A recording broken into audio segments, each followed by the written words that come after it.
രാവിലെ ഉറക്കം എഴുന്നേറ്റപ്പോൾ കേൾക്കാൻ പാടില്ലാത്ത വലിയൊരു ദുരന്തം കേട്ടാണ് നാം എല്ലാവരും ഇന്ന് എഴുന്നേറ്റത്.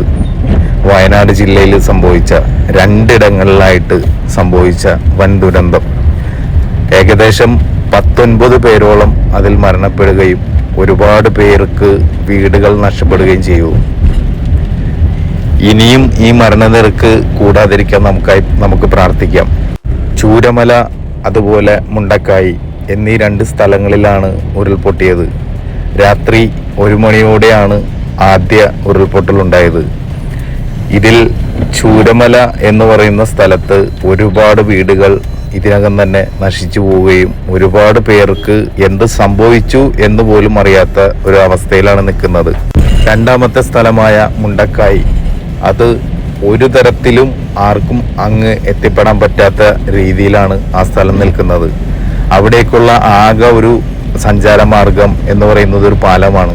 ആ പാലം പൂർണ്ണമായും തകർന്ന അവസ്ഥയിലാണ്. അതുകൊണ്ട് തന്നെ രക്ഷാപ്രവർത്തനം നടത്താൻ വളരെ ദുരിതത്തിലാണ്.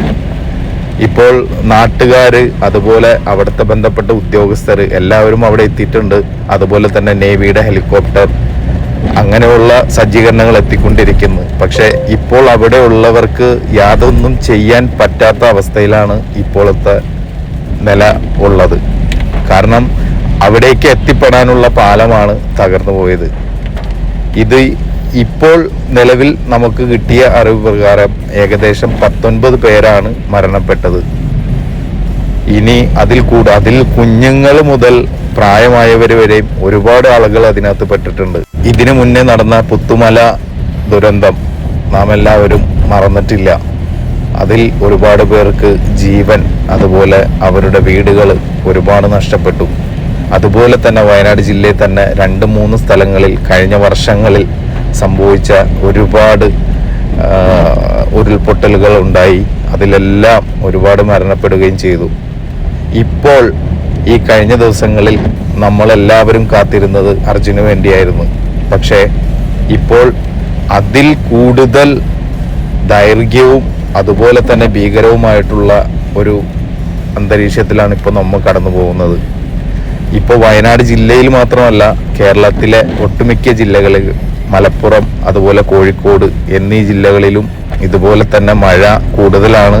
അതുപോലെ തന്നെ ഉരുൾപൊട്ടൽ സാധ്യത കോഴിക്കോട് ജില്ലയിലും അതുപോലെ തന്നെ റിപ്പോർട്ട് ചെയ്തിട്ടുണ്ട്. അതുപോലെ ഇടുക്കി ജില്ലയിൽ, അങ്ങനെ ഒട്ടുമിക്ക ജില്ലകളിലും മഴ ശക്തമാണ്. എറണാകുളം ജില്ലയുടെ ഒരുപാട് പ്രദേശങ്ങളിലും വെള്ളം കയറിയ അവസ്ഥയാണ് ഇപ്പം നിലവിലുള്ളത്.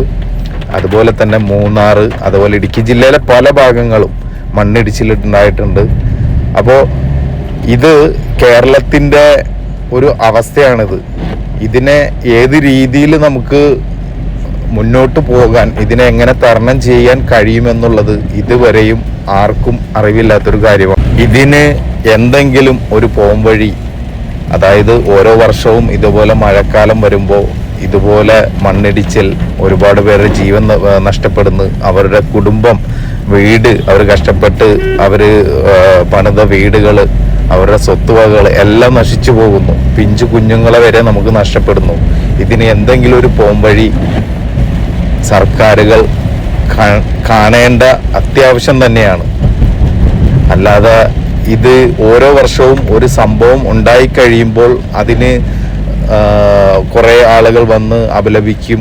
അതുപോലെ തന്നെ രാഷ്ട്രീയ നേതാക്കളായാലും ആരായാലും വന്ന് കുറച്ച് കാര്യങ്ങൾ അന്വേഷിച്ചിട്ട് അവരുടെ കാര്യം നോക്കി അവരങ്ങ് തിരിച്ചു പോകും. പിന്നെയും അടുത്ത വർഷം ഇത് തന്നെ ആവർത്തിക്കും. അപ്പോൾ അതിൽ നിന്നെല്ലാം എന്തെങ്കിലും ഒരു മാറ്റം ഇനിയെങ്കിലും ഉണ്ടാവാൻ വേണ്ടി നമുക്ക് പ്രാർത്ഥിക്കാം. അതുപോലെ തന്നെ ഇപ്പോഴത്തെ മരണനിരക്ക് 19 പേരാണ്. ഇനി അതിൽ നിന്നും കൂടാതിരിക്കാനും നമുക്ക് പ്രാർത്ഥിക്കാം. മരണപ്പെട്ടവരുടെ ആത്മശാന്തിക്ക് വേണ്ടിയും നമുക്ക് പ്രാർത്ഥിക്കാം.